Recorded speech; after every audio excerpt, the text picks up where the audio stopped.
આમ તો એક બેન એક દિવસ કબાટમાં પોતાના લગ્નનું સર્ટિફિકેટ જોતા હતા.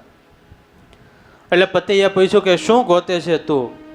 તો કે બસ કાંઈ નહીં, આ લગ્નના સર્ટિફિકેટમાં જોઉં છું આમાં એક્સપાયરી ડેટ છે કે નહીં. એક 80 વર્ષના માજી કોર્ટમાં ગયા. જજ સાહેબને કે મારે છૂટાછેડા લેવા 80 વર્ષે. જજ સાહેબ કે અરે માજી બહુત ગઈ થોડી રહી અબ થોડી ભી જાને દો. અને ઈના ઈ બે મોટા થાય, ઈર્ષા આવે, અદેખાય આવે, પછી શબ્દો ફરી જાય. હક અને હિસ્સાની લડાઈમાં સંબંધો તૂટી જાય છે. વીઘા એકની વાડી માટે લોહીના પાણી થઈ જાય છે. નીત સવારમાં વહેલો ઉઠી ટાઢા પાણીએ નાય.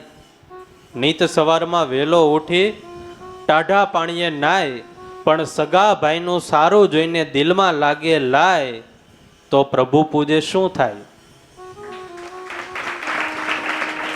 લાલચમાં ને લાલચમાં છેતરપિંડી વધી ગઈ છે. બનાવટી દુનિયામાં માણસાઈ ઘટી ગઈ છે. બસ હવે તો જિંદગી આખી ઈર્ષાનું એક મોહરું બની ગઈ છે. નથી કહેતા કે 14 વર્ષ લક્ષ્મણજી ભાઈ રામની સેવા માટે જાગ્યા. 14 વર્ષ લક્ષ્મણજી ભાઈ રામની સેવા માટે જાગ્યા. ભાઈ માટે ભાઈ જાગ્યો. આજે જાગે નોખું કરવાનું પડાવી લેવા. અને એમાં જ અચાનક શીતળ તેજ પથરાણું. અને જ્યાં આમ પાર્ષદો પાછળ ફરીને જોવે ત્યાં તો ખુદ સ્વામિનારાયણ ભગવાન આવી ગયા છે ને બળદને પોતાના ધામમાં તેડી ગયા. પરબ્રહ્મ પૂર્ણ પુરુષોત્તમ ભગવાન શ્રી સ્વામિનારાયણ સદવિદ્યા સધર્મ રક્ષક પરમ પૂજ્ય ગુરુદેવ શાસ્ત્રીજી મહારાજ, પૂજ્ય ગુરુ મહારાજ, પૂજ્ય સ્વામી તેમજ મહારાજને વાલા સર્વે ભક્તજનોને ભાવથી જય સ્વામિનારાયણ. હરે હરે.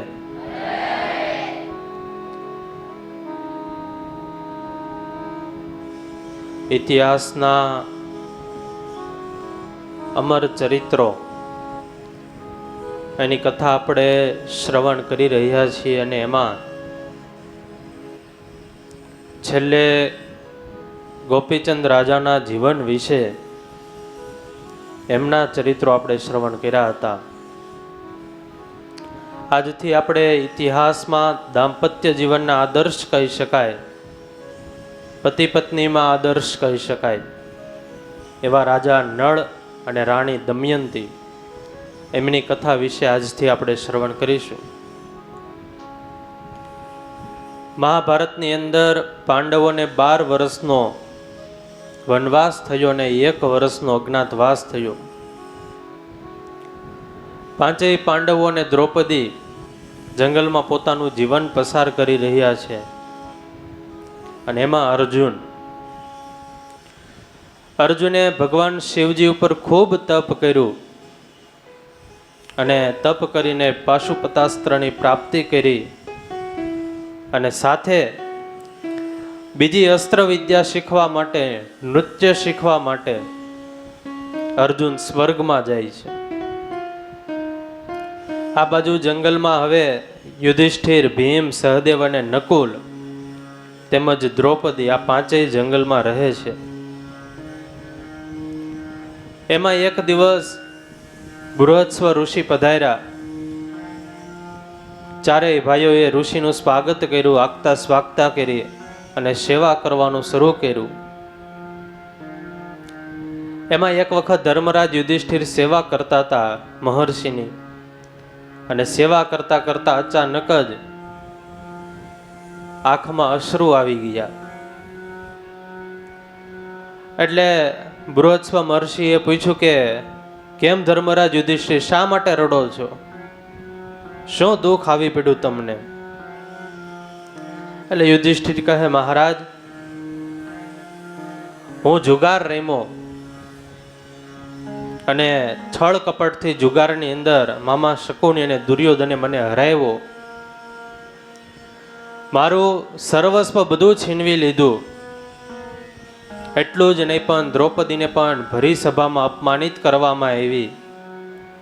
અમને વનવાસ થયો અને અત્યારે આ વનવાસ અમે ભોગવી રહ્યા છીએ. એમાં પણ અમારા ચારેય ભાઈઓનો આધાર કહી શકાય, અમારા ચારેય ભાઈઓનો પ્રેમ કહી શકાય એવો અર્જુન એ અત્યારે સ્વર્ગમાં વિદ્યા પ્રાપ્ત કરવા માટે ગયો છે. એનો વિયોગ થાય છે, એની યાદ આવે છે અને એના વિયોગનું દુઃખ સહન થતું નથી. હે મહર્ષિ, અમારા જીવનમાં આજે એટલા બધા દુઃખો છે કે આટલા દુઃખો તો ઇતિહાસમાં કોઈ બીજા રાજાને નહીં આવ્યા હોય. અને એ વખતે મહર્ષિએ કીધું, ધર્મરાજ યુધિષ્ઠિર, તમે એમ કહો છો કે મારા જેવા દુઃખ ઇતિહાસમાં બીજા કોઈ રાજાને નહીં આવ્યા હોય, તો સાંભળો રાજા યુધિષ્ઠિર, તમારી કરતા પણ વધારે દુઃખ આવ્યા હોય એવા નળ રાજાની કથા હું તમને સંભળાવું. અને મહાભારતની અંદર બૃહસ્વ મહર્ષિ એ ધર્મરાજ યુધિષ્ઠિરને આ નળ દમયંતીની કથા સંભળાવે છે. સરસ મજાનો નિષેધ દેશ છે અને ત્યાં બે ભાઈઓ, બે રાજા રાજ કરે છે, એક સુરસેન અને બીજા વીરસેન. વીરસેન છે બધું રાજ ચલાવે છે અને સુરસેન એને સાથ આપે છે. વીરસેનના પુત્રનું નામ હતું નળ અને સુરસેનના પુત્રનું નામ હતું પુષ્કર. વીરસેન અને સુરસેન બંને ભાઈઓએ નક્કી કર્યું કે હવે આપણી ઉંમર થઈ, હવે આપણે દીકરાઓને રાજગાદી સોંપી દઈએ અને હવે આપણે જંગલમાં જઈને તપ કરીએ. એટલે નળ રાજાનો રાજ્યાભિષેક કર્યો, રાજા બનાવ્યા અને પુષ્કરને પ્રધાન બનાવ્યા. નળ રાજા પોતાની આવડતથી ખૂબ સારી રીતે આખું રાજ્ય સંભાળી રહ્યા છે. અને નળ રાજાના રાજ શાસનથી યાચકોએ યાચના બંધ કરી દીધી છે, ભિક્ષુકોએ ભિક્ષા માંગવાનું બંધ કરી દીધું છે. આખા નગરના વાસીઓ ખૂબ સુખી થયા છે. ચોર લોકોએ ચોરી કરવાનું બંધ કરી દીધું. આખા રાજ્યની રૈયત સગડી રાત્રિએ પણ ઘરના બારણા ખુલ્લા મૂકીને સૂઈ જાય, છતાં પણ કોઈને ચોરીની કાંઈ પણ ચિંતા નથી. બધા લોકો પ્રામાણિકતાથી જીવન જીવે છે, નીતિથી જીવન જીવે છે. નળ રાજા પણ ખૂબ ધાર્મિક, પવિત્ર અને ઉદાર વૃત્તિના છે. ક્યારેય કોઈ વ્યક્તિ આવે કાંઈ માગવા માટે, કાંઈ પણ દુઃખ લઈને આવે તો નળ રાજા ઉદાર ભાવે રાજી કરીને એના પ્રશ્નનું સમાધાન કરીને મોકલે. ધીરે ધીરે ચારેય દિશાઓમાં નળ રાજાની સદકીર્તિ વધવા લાગી. નગરના લોકો એની ધાર્મિક અને ઉદાર વૃત્તિ જોઈને ચારેય બાજુ પ્રશંસા કરવા લાગ્યા. પણ જેમ જેમ કીર્તિ વધતી ગઈ એમ એમ પોતાનો જ ભાઈ પ્રધાન પુષ્કર, એને ઈર્ષા વધતી ગઈ. પોતાના ભાઈ હતા છતાં એવો વિચાર આવ્યો કે આ નળનો બાપ અને મારો બાપ બંને ભાઈઓ હતા, બંને આ દેશના રાજા હતા, તો પછી મારે અને નળને બંનેને એક સરખો ભાગ પડે, એક સરખો હિસ્સો મળવો જોઈએ.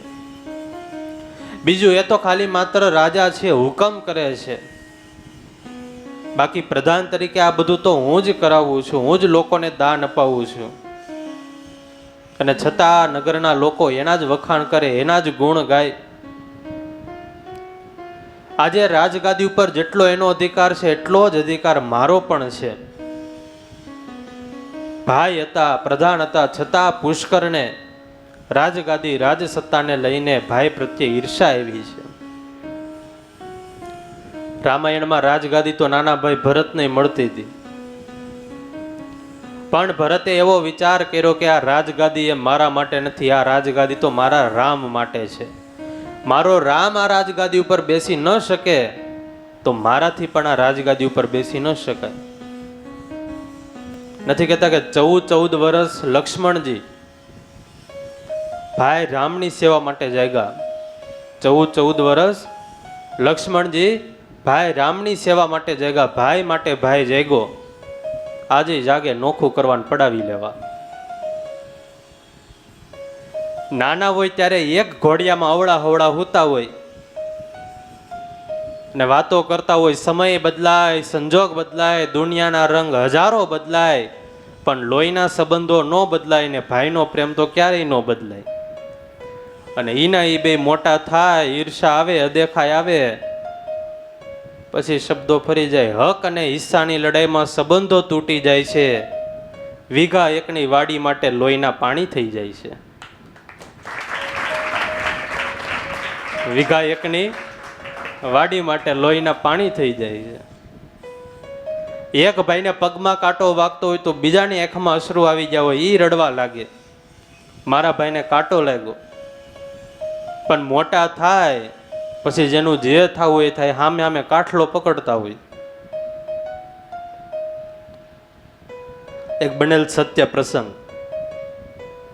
એક ખૂબ સંસ્કારી અને સત્સંગી પવિત્ર જીવન જીવનારો યુવાન ફોરેનની અંદર, ત્યાં ભેણો વિદેશની અંદર ખૂબ સારી નોકરી મળી, ત્યાંનો કાયમી રહેવાસી થઈ ગયો અને ધીરે ધીરે સારી એવી કમાણી શરૂ થઈ. હવે એમાં એકવાર 2 મહિનાની રજા લઈને અહીંયા ભારતમાં પોતાના ઘરે આવ્યો અને એ 2 મહિનાના સમયગાળામાં એમના પિતા હશે ની સગાઈ ગોઠવી. આ બાળકની, યુવાનની સગાઈનું નક્કી છું છોકરી સાથે. બધી તૈયારીઓ થઈ ગઈ ને ખાલી 3-4 દિવસની વાર. અને એમાં જે આ છોકરો હતો જેની સગાઈ થવાની હતી, એના કાકા એટલે કે છોકરાના બાપાના નાના ભાઈ, એ છોકરાના કાકા એ સામેવાળા જે હતા સસરા પક્ષવાળા, એના ઘરે ગયા. પેલા કીધું કે આવી રીતે છે, આ હું એનો કાકો. બેસાડ્યા, આગતા સ્વાગતા કરી, જમાડ્યા, બધું કર્યું. પછી વાતો શરૂ કરી કે તમને આ છોકરો ગમ્યો કઈ રીતે? તો કે બસ જોવો ને, આ છોકરો કેટલો સારો છે, સત્સંગી છે, કોઈ પણ પ્રકારનું વ્યસન નહીં, બહારનું કંઈ ખાવું નહીં, લસણ ડુંગળી ખાવી નહીં, આવા બધા નિયમ રાખતો હોય, સાદું સાત્વિક જીવન હોય. છોકરો અમને પસંદ છે, અમારી છોકરીને પસંદ છે, એટલે આ છોકરા સાથે ગોઠવું સગાઈનું. પણ તમે વિચાર કર્યો કાંઈ જીવન જોયું કે? અરે જીવન શું જોવે? આવી સારી નોકરી, ફોરેનમાં હોય, સત્સંગી પરિવાર હોય. અને પછી ઓલા કાકાએ કીધું કે હું એ છોકરાનો સગો કાકો છું, એના બાપનો નાનો ભાઈ છું, તમારી હિતની વાત કરવા આવ્યો છું. હવે હગા ભાઈની છોકરો હતો, એના હગાઈ થતી હતી, તોય હિતની વાત કેવી કરવા આવ્યો? એ કે તમે એમ સમજો છો કે છોકરો બહુ સારો છે, સત્સંગી છે, સંસ્કારી છે, બહારનું કાંઈ ખાતો નથી, હોટલનું ખાતો નથી, લસણ ડુંગળી ખાતો નથી. પણ આ બધી ખોટી વાત છે. છોકરો ફોરેનની અંદર માંસે ખાય છે અને દારૂ પીવે છે. ઓલા કે તમે શું વાત કરો? અરે આ 100% સાચી વાત છે, મારું નામ તમે ક્યાંય દેતા નહીં, આ તો બધા સીલ મારે જ તે કે વિચારે. તમે એ કહેતા હોય તો ગીતાજી ઉપર હાથ મૂકો, બાકી સત્ય વાત તો આ જ છે. આટલું કહીને તો આ તો જતા રહ્યા. બીજા દિવસે દીકરીનો બાપ હતો, આ બાજુ છોકરાના ઘરે ફોન કર્યો એના પપ્પાને કે અમારે સગાઈ કરવાની થતી નથી, અમારે આ સંબંધ મંજૂર નથી.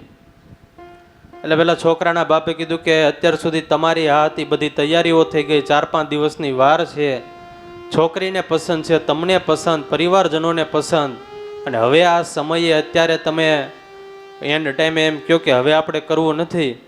એ કે બસ અમે હવે કાંઈ ન જાણીએ, અમારે આ સંબંધ રાખવાનો થતો નથી, સગાઈ નહીં થાય.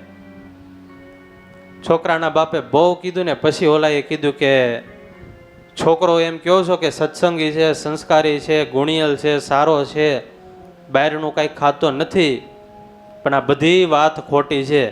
છોકરો માંસે ખાય છે ને દારૂ પીવે છે.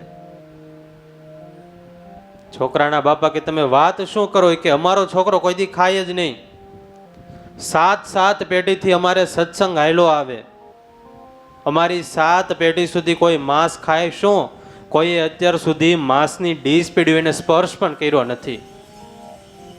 એટલે દીકરીનો બાપ કે તો હા, એ બધા વાતો એવી જ કરતા હોય, બાકી અત્યારે વિદેશમાં રહે એ બધા ખાતા પીતા જોઈ આવું બધું, પણ બસ હવે અમારે આ સંબંધ રાખવાનો થતો નથી, દીકરીની સગાઈ થશે નહીં.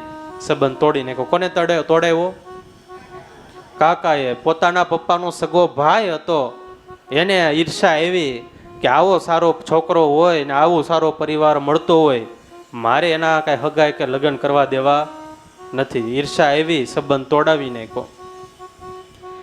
નીત સવારમાં વહેલો ઉઠી ટાઢા પાણીએ નાય, નીત સવારમાં વહેલો ઉઠી ટાઢા પાણીએ નાય, પણ સગા ભાઈનું સારું જોઈને દિલમાં લાગે લાય, તો પ્રભુ પૂજે શું થાય? રોજ સવારે વહેલા ઉઠીને ટાઢા પાણીએ નાય. હું તો ભાઈ ટાઢા પાણીએ ના ઓલા ભાઈ માછલાઈ રોજ ટાઢા પાણીએ જ નાય, એને વળી કોણ ગરમ કરી દી?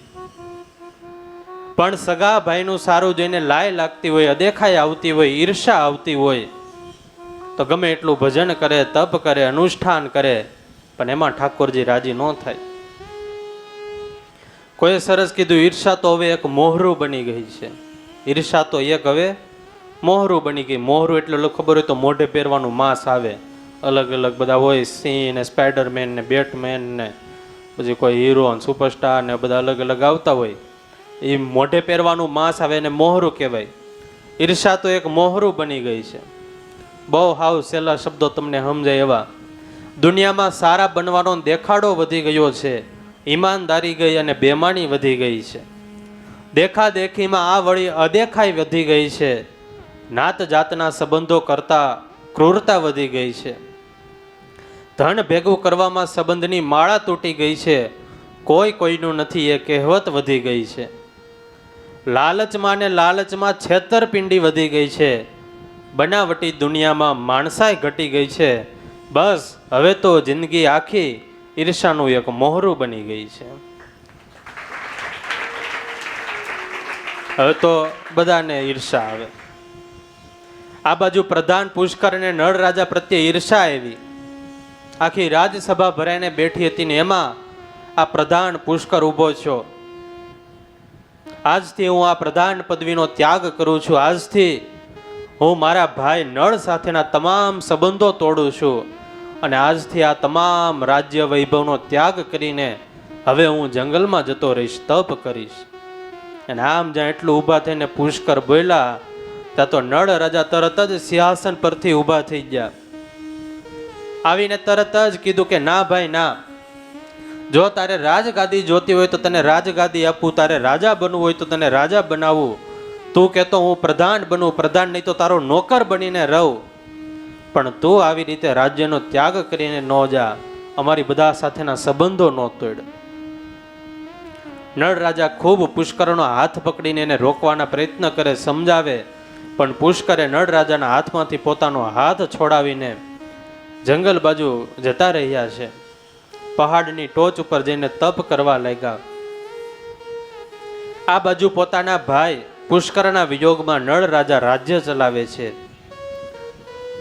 બીજી બાજુ વિદર્ભ દેશ, એમાં ભીમક નામના રાજા રાજ કરે છે. ખૂબ પરાક્રમી છે, સર્વગુણ સંપન્ન છે અને દમન ઋષિના આશીર્વાદથી રાજાને ત્યાં 4 સંતાનની પ્રાપ્તિ થઈ છે.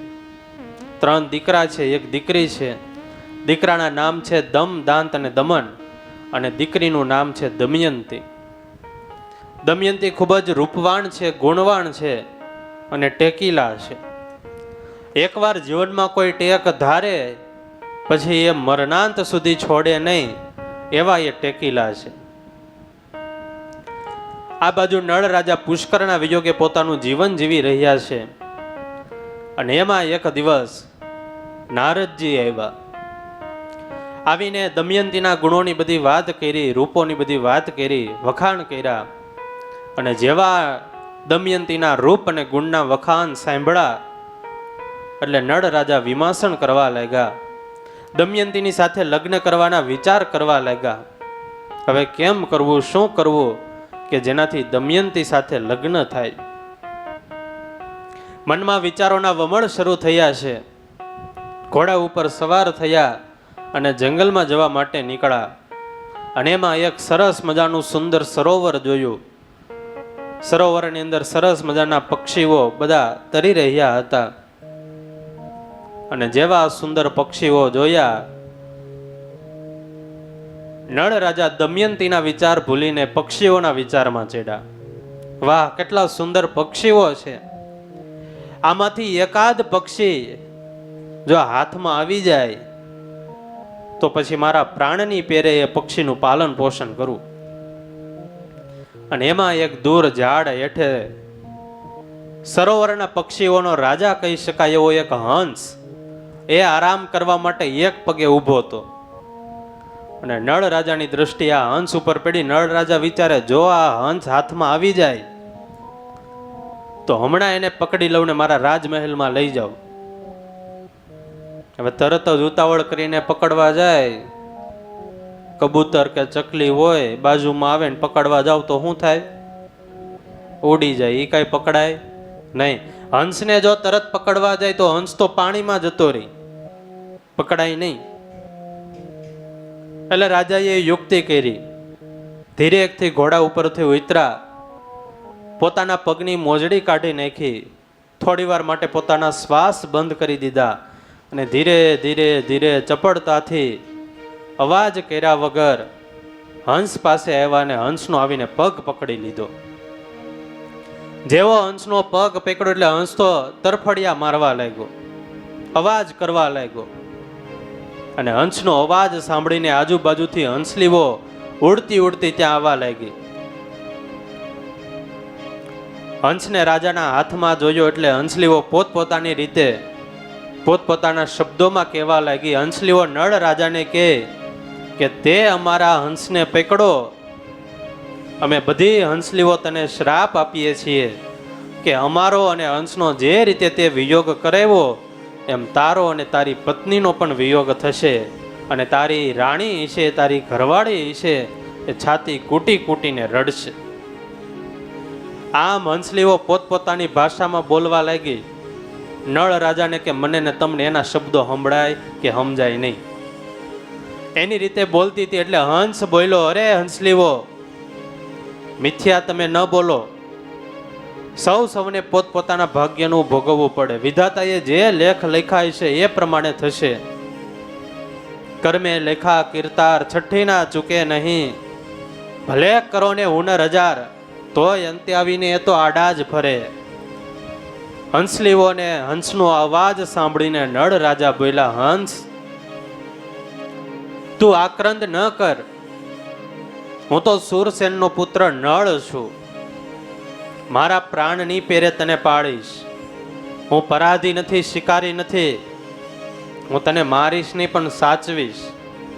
અને આમ નળ રાજાએ જ્યાં કીધું ત્યાં તો જેમ મનુષ્ય બોલે એમ હંસ બોલ્યો, અરે રાજા, એકવાર તમે મને ખાલી મુક્ત કરો, હું મારા પરિવારને મળતો આવું. પછી તમે જેમ કહેશો, જે કહેશો એ પ્રમાણે હું જીવન જીવીશ, એ પ્રમાણે હું કરીશ.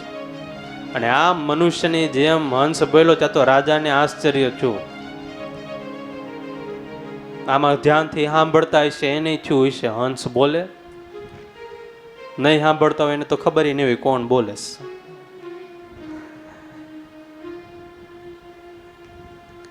હંસ બોલ્યો મનુષ્યની જેમ. આ બધી તો આપણને એમ થાય સતયુગની વાતો છે, ત્રેતાયુગની વાતો છે. પણ વાલા ભક્તજનો, પશુ બોલે નહીં તો કાંઈ નહીં, આપણી સાથે વાત ન કરે તો પણ કાંઈ નહીં, પણ એ આપણી તમામ પ્રકારની ભાવનાઓ, તમામ પ્રકારની વેદનાઓ એ પક્ષીઓ, પ્રાણીઓ આ બધા જ સમજતા હોય છે, ઓળખતા હોય છે. ઘણી વખત માણસો નો સમજે એની કરતા પણ વધારે પક્ષીઓ સમજતા હોય. કચ્છની અંદર ભુજ મંદિર અને એ મંદિરની વાડી, સંતો રોજને માટે આ મંદિરની વાડીમાં સ્નાન કરવા માટે આવે. અને એમાં ખૂબ પવિત્ર અને સમર્થ એવા અક્ષરજીવન સ્વામી એ પણ આ વાડીમાં સ્નાન કરવા માટે આવે.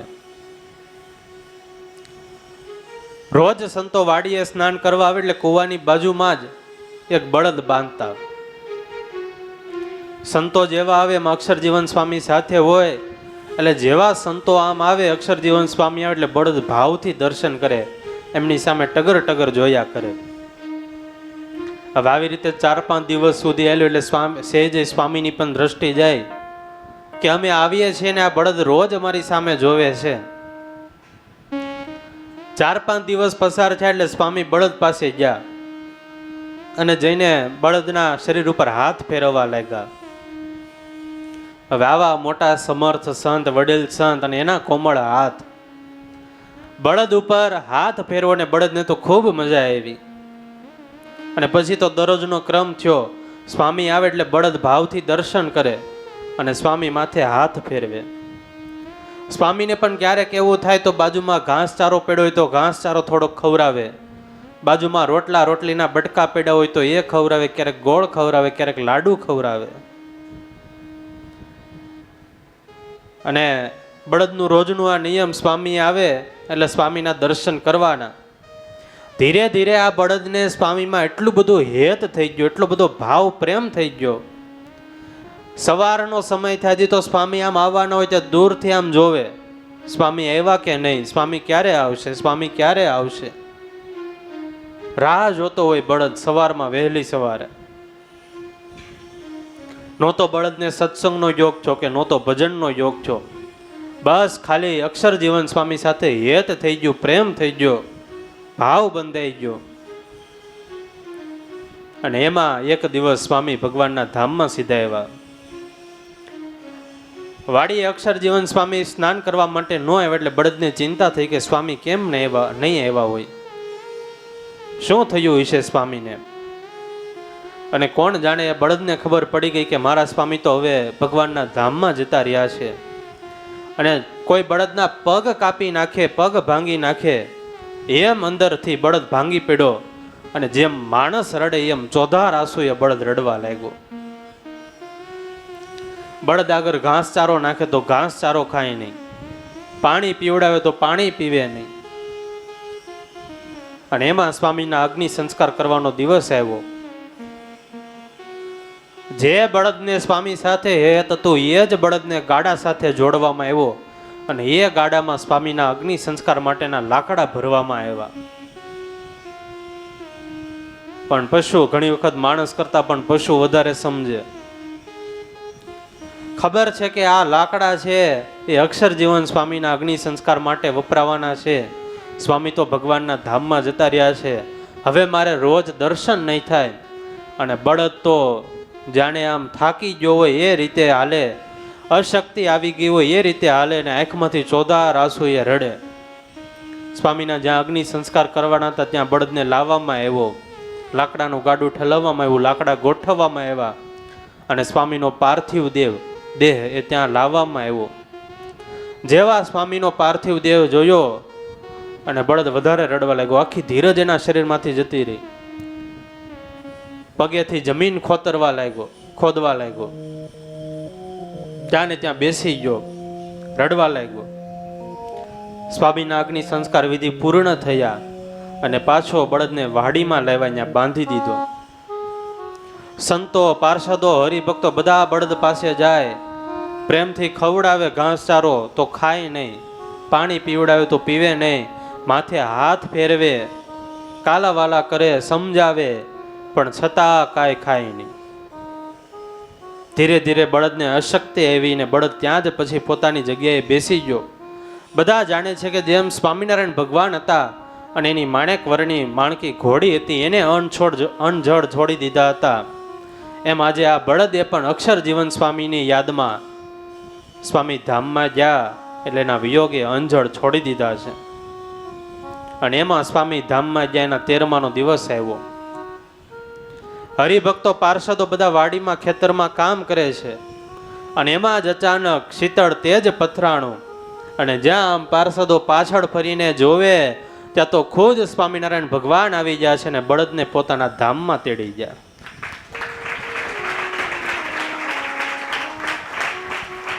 એટલે સંતો ઘણી વાર કે પૂંછડાવાળા ફાવી જાય ને મૂછડાવાળા રહી જાય.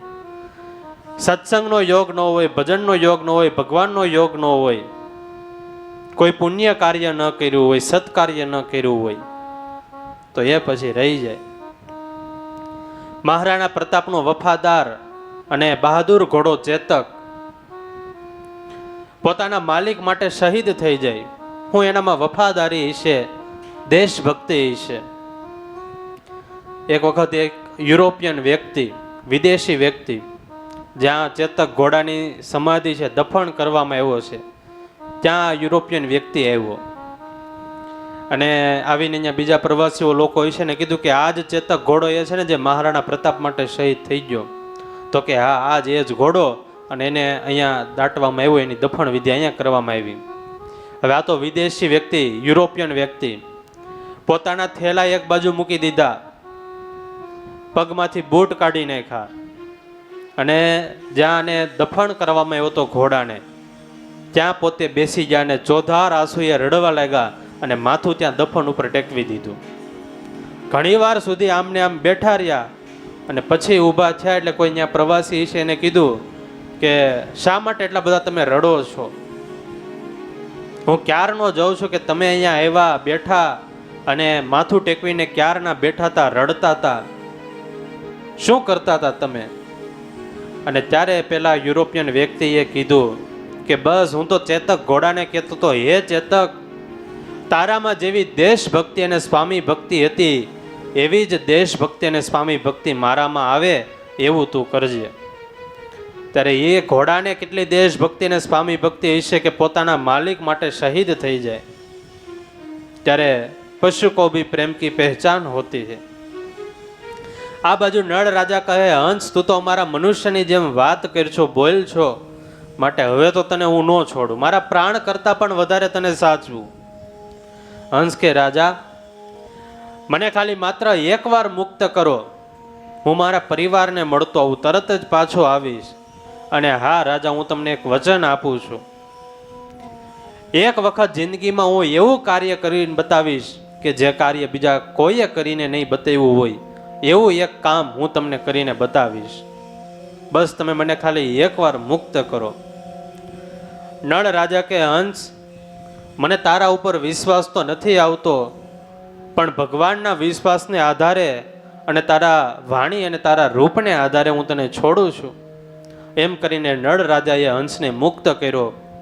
હંસ ઉડીને પોતાના પરિવાર પાસે આવ્યો, પોતાના શબ્દોથી નળ રાજાની ઓળખાણ કરાવી, બધી વાત સમજાવી અને હંસલીઓને ધીરજ આપી. હંસ પાછો નળ રાજા પાસે આવતો હતો એટલે હંસને આવતા જોઈને નળ રાજા એવું બોલ્યા, વાહ હંસ વાહ, આજે ઘણી વખત માણસો પણ પોતાના વચન પાળતા નથી અને તું પક્ષી છે છતાં વચન પાળશો, તને વચનની કિંમત છે. હંસ કે રાજા, અમે વચન ન પાળીએ, બોલીએ એ પ્રમાણે ન કરીએ તો અમને કોઈ હંસ ન કહે, તો પછી કાગડા અને હંસમાં ફેર શું? કાગડા એકવાર બોલે પછી એ પ્રમાણે કરે નહીં, અને અમે તો હંસ છીએ, બ્રહ્માજીનું વાહન કહેવાય, અમે એ પ્રમાણે ન કરીએ તો અમને નિંદા લાગે, લોકો અમારી નિંદા કરે, લાંછન લાગે. નળ રાજા હંસને લઈને પોતાના મહેલમાં આવે છે. દિવસો પછી દિવસો પસાર થયા અને એમાં એક દિવસ નળ રાજાને દમયંતી યાદ આવ્યા. નારદજીએ કરેલી પ્રશંસાઓ યાદ આવી અને નળ રાજા ઉદાસ થઈને બેઠા છે. રાજાને ઉદાસ જોયા એટલે હંસે પૂછ્યું નળ રાજાને, મહારાજ શા માટે ઉદાસ છો આજે? શું થયું તમને? રાજ ઉપર કઈ વિઘ્ન આવી પડ્યું? અરે હંસ, આટલા બધા દિવસોથી તું મારી સાથે રહેશો છતાં મારી ઉદાસીનું કારણ ન જાણી શકો? અરે મહારાજ, હું કઈ જ્યોતિષ કે અંતર્યામી થોડો છું કે તમારું દુઃખ જાણી લઉં.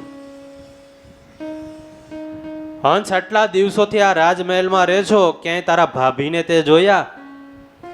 અરે મહારાજ, મને શું ખબર તમને ભાભીનો વિયોગ છે? મને એમ કે ભાભી પિયર ગયા હશે, હવે સમજાણું ભાભીના વિયોગે તમે દુઃખી છો. નળ રાજા કે પેલા લગ્ન થયા હોય તો ભાભી હોય ને, હજી તો મારે લગ્ન કરવાના બાકી છે. તો પછી મહારાજ રાહ શેની જુઓ છો? કન્યાઓની અછત છે કાંઈ? અરે હંસ, કન્યાઓની અછત નથી, કન્યાઓ તો ઘણી છે, પણ જ્યારથી મેં નારદજીના મુખે દમયંતીના વખાણ સાંભળ્યા છે, એમના ગુણના વખાણ સાંભળ્યા છે, ત્યારથી નક્કી કર્યું કે મારે લગ્ન દમયંતી સાથે કરવા છે. અને હા હંસ, તે એકવાર મને વચન આપ્યું હતું કે હું તમારું એક એવું કામ કરી દઈશ કે જે બીજા કોઈથી ન થાય. તો હંસ, આ એક કામ તું મારું પૂરું કરી દે. અરે મહારાજ, આ કાર્ય તો ખૂબ સરળ છે, આજે જ આના શ્રી મંગળ કરવું. આજે તો હંસ, આ કાર્ય માટે તારે કેટલા દિવસ થશે? અરે મહારાજ, 1 મહિનો 30 દિવસ. અરે હંસ, એ તો બહુ જાજા થઈ જાય. તો મહારાજ 20 દિવસ. અરે હંસ, 20 દિવસ તો તારા વગર કેમ રહી શકાય? તો મહારાજ, ઓછામાં ઓછા 10 દિવસ થાય. હવે એનાથી ઓછા કહેતા નહીં. વ્યવસ્થિત રીતે ધાર્યું કાર્ય બહાર પાર પાડવું હોય તો ઓછામાં ઓછા 10 દિવસ તો થશે. કાંઈ વાંધો નહીં હંસ. હંસ ત્યાંથી વિદાય થયો. ઉડતો ઉડતો વિદર્ભ દેશમાં આવ્યો. રાજા ભીમકના બગીચામાં આવ્યો ને પૂર્ણિમાની રાત્રિ છે. દમયંતી દાસીઓ સાથે બેઠા છે અને હંસ આવીને એક ચંપાના ઝાડ ઉપર બેઠો. આવીને હે નળ એમ જોર જોરથી બોલવા લાગ્યો. દમયંતી તો આ મધુરો અવાજ સાંભળીને ઊભા થઈ ગયા. ચારેય બાજુ જોવા લાગ્યા, મધુરો અવાજ છે કોનો? અને ચારેય બાજુ જોતા જોતા જ્યાં આમ ચંપાના ઝાડ ઉપર નજર કરી ત્યાં તો સરસ મજાનો એક હંસ બેઠો છે ને હે નળ એમ બોલી રહ્યો છે. દમયંતીને થયું હંસ ખૂબ સુંદર છે, જો આ હંસને રાજમહેલમાં લઈ જાઓ તો રાજમહેલની પણ શોભા વધી જાય અને આ હંસની પણ શોભા વધી જાય. અને આમ વિચાર કરીને જ્યાં હંસ બેઠો હતો ત્યાં આવીને દમયંતી હંસને પકડવા ગયા. પણ જ્યાં પકડવા ગયા ત્યાં હંસ ત્યાંથી ઉડીને બીજી ડાળીએ બેઠો. ત્યાં પકડવા ગયા તો ત્યાંથી ઉડીને બીજા વૃક્ષ પર બેઠો. અને થોડી વાર આમથી આમ હાલ્યું, પછી દમયંતી થાયકાને ઊભા રહી ગયા. મનમાં વિચારે આજ તો ગમે એમ કરીને આ હંસને પકડવો તો છે જ. અને યુક્તિ કરી. એક પાણી ભરેલો કુંડ હશે, કુંડમાં પોતે બેઠા દમયંતી. પાણીથી સેજ ઉપર આમ હાથ રાખ્યો અને હાથમાં એક જાંબુ મૂક્યું અને પછી મોઢેથી ભમરાનો અવાજ કરવા લાગ્યા. તો વિચારે છે કે હમણાં હંસને એમ થાય કે અહીંયા પાણીમાં ભમરો તરે છે અને ભમરો સમજીને હંસ ખાવા આવશે અને હું એના પગ પકડી લઈશ. પણ હવે આ બધું બેઠા બેઠા હંસ તો જોવે, એ તો બધું જાણે કે આવી રીતે યુક્તિ કરી મને પકડવા માટે. પણ હંસ વિચારે છે જો હું પકડાઈશ નહીં, અહીંથી તેમ ઉડતો રહીશ તો દમયંતી થાકી જશે ને જતા રહેશે. જે કાર્ય માટે હું આવ્યો છું એ કાર્ય સિદ્ધ નહીં થાય. અને પછી હંસ ઉડતો ઉડતો દમયંતીનો હાથ હતો ત્યાં આવીને બેઠો ને જેવો બેઠો એટલે દમયંતીએ પગ પકડી લીધા. દમયંતી કે કેમ હંસ, ક્યાં ગઈ તારી ચતુરાઈ? અરે રાજકુમારી, જો તમે એમ માનતા હોય કે તમારી ચતુરાઈથી હું પકડાણો અને હું છેતરાઈ ગયો તો હમણાં તમને હાથમાં ચાચ મારીને હું ઉડી જાઉં.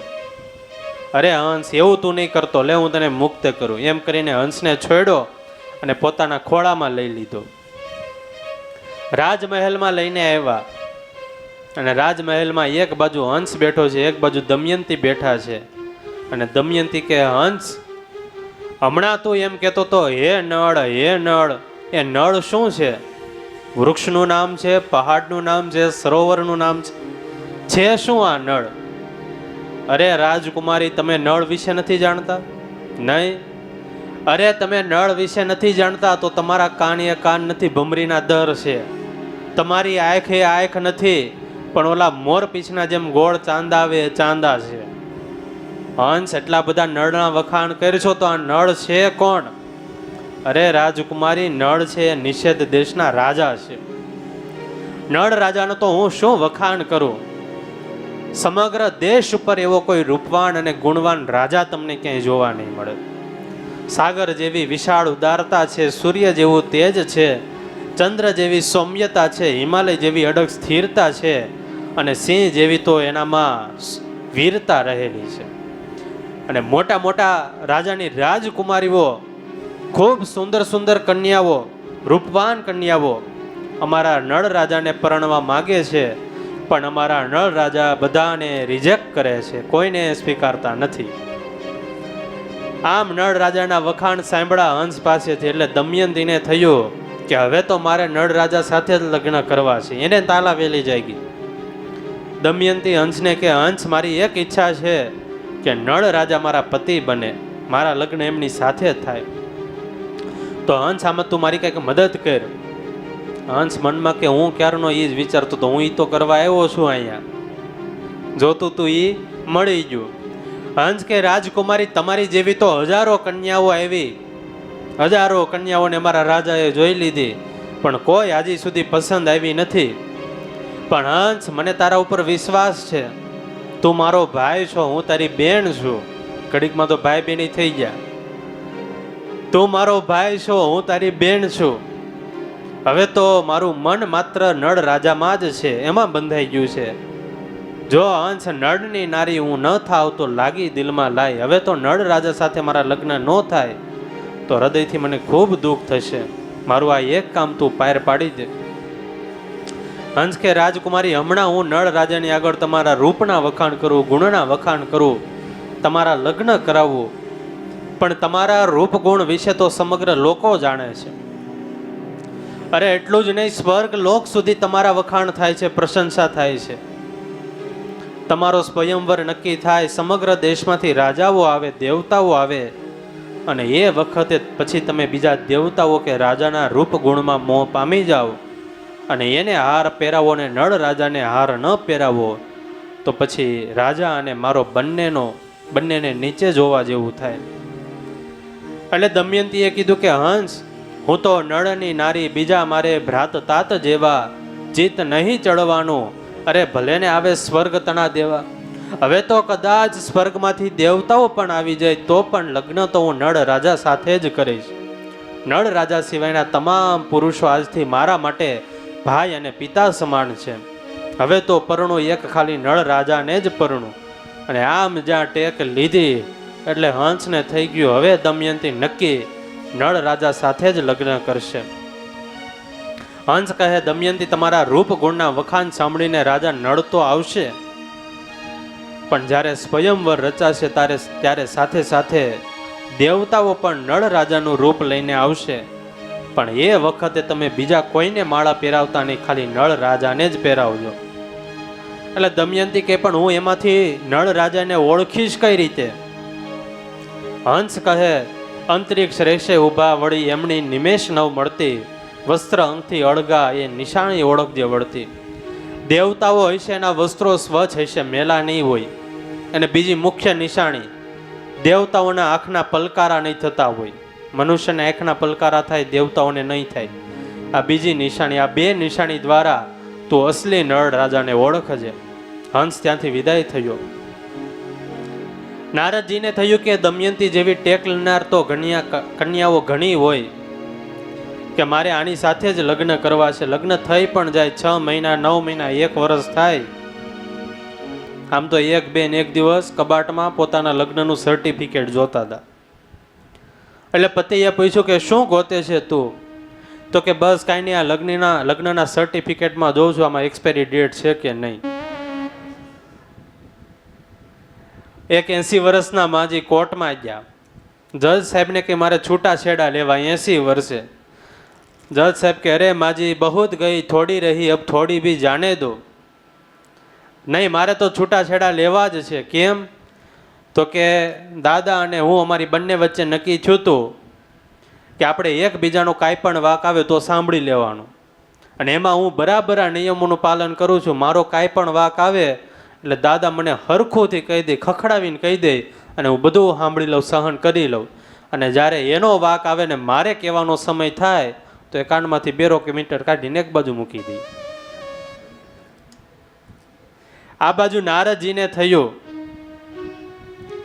કે આ ભારત દેશને એક આદર્શ નારી આપવા માટે, એક આદર્શ પત્ની આપવા માટે દમયંતીની પરીક્ષા લઉં, અને પરીક્ષા લેવા માટે કંઈક કરવું જોઈએ. અને નારદજીએ દમયંતીની પરીક્ષા લેવાનું નક્કી કર્યું છે. પણ એ પરીક્ષા હવે આપણે આવતી સભામાં રાખશું. અત્યારે આજની કથાને અહીંયા વિરામ આપીએ. સહજાનંદ સ્વામી મહારાજની જય.